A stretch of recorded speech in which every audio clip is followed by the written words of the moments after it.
Choip, choip, choip. Choip, choip, choip.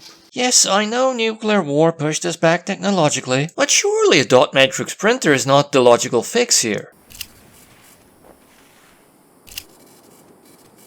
Well, they do seem to have strapped it to your arm. Getting it that compact is actually rather space age. Welcome to sunny, radioactive Arizona, filled with the standard fare you'll find in post-nuclear fallout wastelands. Except less of a focus on mutation and weird animals and more on robots and weird humans. I mean, sure, these honey badgers are big and their swimming capabilities have improved dramatically. How else would they have survived the trip across the Atlantic? Or maybe that toughness they're known for mutated, and all these subsequent generations started with the few who lived in zoos. But otherwise they're workaday. You're part of the Desert Rangers, the law around, trying to uphold it and defend against any threats. Rookies joining at a time when, even though they're as strong as ever, they're a bit strained resource-wise. The perfect justification to send you straight into the action and have way too much expected of you. And of course this means you'll be shooting Olaf stuff, dealing with powerful factions, and spoiler alert, saving the known world. All in a day's work for the Rangers. The game somehow feels plain compared to Fallout. Maybe it's the isometric viewpoint keeping us at length from the characters, emphasizing the ultimately somewhat shallow interactions with the NPCs, compounded by a lack of detail in the world, its arguably more generic approach to post-nuclear war, and maybe the lack of expansion of some of the world-building ideas. The game has a lot of weird factions, oft-times arranged in sets of two, instigating the quest arcs where you can pick sides. Common thing for the genre. Not inherently bad, but usually after the excitement of completing the quests, you feel a bit sad when they're done, and no new unique dialogue is forthcoming. The area becomes lifeless. One of the symptoms of what I like to call Bethesda syndrome. But here the elements I mentioned make the faction stories feel as though they stop dead. A more obvious and brutal example of stripping an area of an RPG of content and moving on to the next one. But unlike a lot of games that have this issue, here I believe it makes you feel as though you're not connected to the story at large. It's more a collection of objectives, territories to achieve victory in. Sure, you do make choices, but I, as usual, went the stereotypically goody-goody route, and it was really easy to negotiate peaceful outcomes or create a simple diversion or two. And since taking these more peaceful actions do give you bonus XP, as well as credit for the Ranger organization, it can make the hero approach feel like the best one. Once again, in all fairness, that's quite common to the genre, but here it feels real industrial. Succeed and it's abruptly obvious that this area has very little value anymore. As said, this is common, but here there's a whole lot less to intrigue and touch you. But all these objectives do give the opportunity for a very rewarding experience. By rewarding you experience. And I don't think I even reached the level cap, if it has one. You level up a lot, in a CRPG fashion. No random stats on loot here, plus the charisma stat confers bonus experience. And since the leader of my squad was on the chatty side, and the other members of my squad all had different values of the stat I believe, means there was a cascade of leveling, decreasing the time between reaping endorphins, and also being slightly annoyed when that particular level doesn't give you an attribute point, enough skill points to upgrade a skill, or a perk. Contributing to this strange situation is the fact that you create a squad, customizing the looks and stats of all the rangers you start with, dividing skills between them, creating a team with different specialists that can handle almost any obstacle in their way. Thus, at least when it comes to skill checks, the game isn't that difficult. But this gives more opportunities for fun, with most paths being available to you. Less FOMO. I mean, if no one in your squad knows how to repair toasters, you'll make so few Wastelanders' day. I hope that piqued your curiosity. Apart from your leader, the others do not speak, and essentially the four of you together make up the customary one main character. But companions can join you too, eventually leading to a cramped squad of 7. They do speak now and then, although I do believe only one of them can speak at a time, so you may miss a lot. So you play with 4 strong silent types, and a couple of other characters that actually have personality, opinions, and decent voice acting.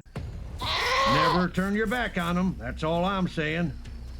Scotchmo can actually be pretty funny, if a character who likes getting intoxicated can be low-hanging fruit. But arguably these characters don't go that deep, and you can't initiate conversations with them, so you don't get that chummy with them. I don't even know if there's consequences for offending them. The combat is turn-based, action points, percentage to hit chance, cover the effects of passive perks, and employable skills, and pleasingly the Wastelanders mostly use ballistic weaponry. And killing someone in one shot is lovely, with the shattered glass over the thumbnail, and the bloodthirsty satisfaction from hearing so many gunshots. Quick side note, it has good audio design.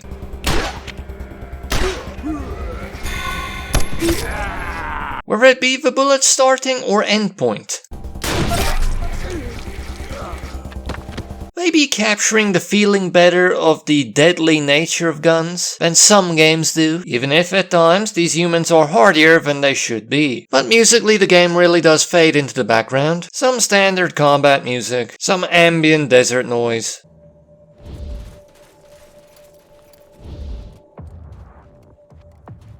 Nothing to write home about really, but not really something to criticize either. Continuing with the gameplay, there are a few available guns with more powerful versions available to upgrade to, but arguably the best weapons, or almost the best weapons, can be bought quite early from a random trader encounter. At the very least, the best weapons available for the Arizona area. So there is less advancement in that way, but these weapons usually lead to those visceral one-shot kills, so that's cool. Gratuitously, some may say. That's one magic bullet? Fights are over fast with not many actions. Closer to real life. You can mod your weapons too. It's fun to get the most out of them when you have a skillful weaponsmith and the necessary mods. They're kind of rare, but kitting them out is great, and some of the features like laser sights will actually display visually on such small characters, which is pleasing. Tiny lasers! Visually the game is mixed. While I do like the overworld map, Arizona's does look bad. It's filled with repeating textures and barren areas. Quick gameplay side note, the water mechanic doesn't really add anything, but LA's map does look great. The game isn't just horrid sand, it has horrid green as well, which is nice. But the design at times can be unpleasantly generic, swampy, dusty, rusty, which I suppose to an extent is fine for the setting, but at other times maybe it's a bit undetailed, as mentioned, showing its limits. But a lot of times it does work, as it gives a more unique version of the wasteland, with the mentioned greenery, if on occasion they lead to some of the more grungy visuals, and some areas are pretty and look right for their role, showing the remains of humanity from a nice isometric viewpoint, and some of its more down-to-earth representations of Cataclysm. But where on earth do they get all these zebra skins? Did the zebras pull off the honey badger thing too? You don't fight any of them. The NPC character cards, however, a lot of times don't match up to the visuals of the 3D model, or even the description of the NPC. And the game does have some other unrefinements, the odd glitch, some incorrect triggers, that contribute to the industrial feeling of completing quests. But these quests do give a lot of content. And this game is surprisingly beefy, packed with side quests, and it took me 69 hours to complete the game, guzzling most of the XP opportunities. Perhaps not as big as other CRPGs, but still quite big. And the game is cheap on Steam. 175 Rand full price, 43 Rand 75 on sale. That's 64 cents per hour of gameplay, which is excellent. But to download it is quite big, as it takes up 14.53 gigabytes on the hard drive. As said, there's a lot to do. And when it came to the Warhorse test, I took a chance, tried it out, played in a standard area as well as one of the final fights, and here it's laggy, irritating, yet playable. At least to young me, who couldn't afford a PC upgrade. Also, it had a long load time, a drop in visuals, but I think I was surprised that it worked at all. But I'm not gonna put the Warhorse card up here. Here are the specs, you decide what to do. Anyway, you'll need something stronger to play it properly. Stereotypically, the game is not kid-friendly. It can be quite crass at times. It has drugs, at least some sex noises, violence, religious fanaticism, use of the word hobo, junkie, lynchings, references to slave labor, strange limits in customization, maybe some homophobia and stuff like that. And I believe one of the factions has a lot of members who have garb that you would associate with stereotypically traditional North American tribe dress. I don't know if the implication here is that the entire community or most of the community is supposed to be part of a North American tribe, but if you come to that conclusion, there are some elements in the depiction you may find stereotypic or problematic, such as the area experiencing friction with a faction of drug dealers, or the fact that their economy revolves around trains and some of the people in the area used to worship Choo Choo Charlie. But maybe this is fine. There's a faction later on that seems to be based on the work of Tony Robbins.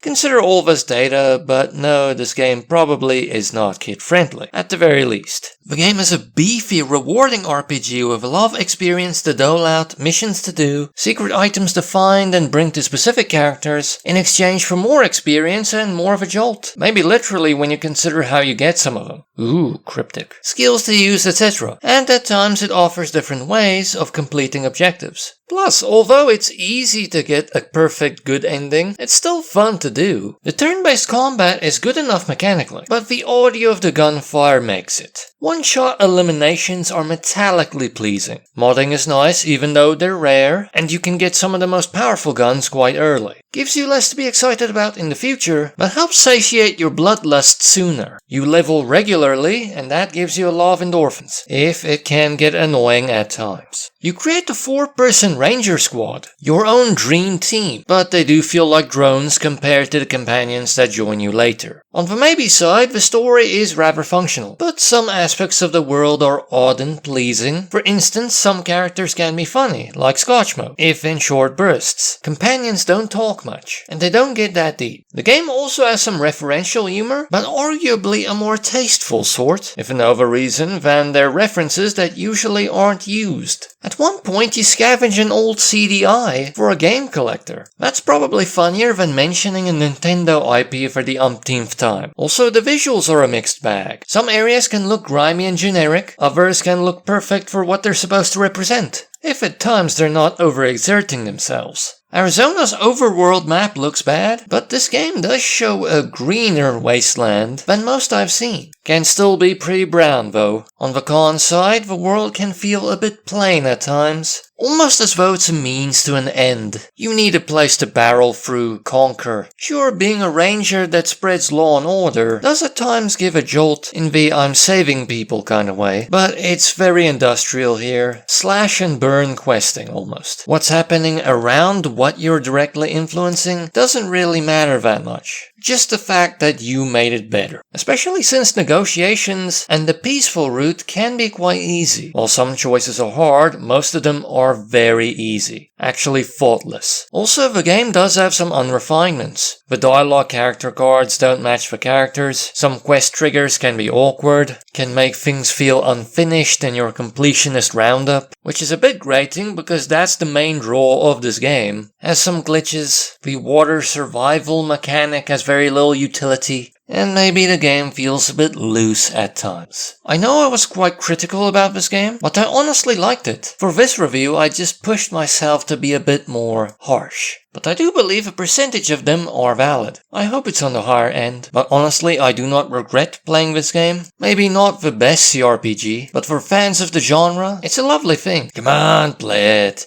and see some very ineffectual landmines. Get some! Rattler in position.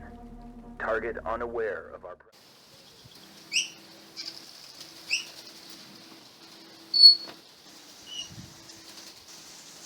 Choip, choip, choip.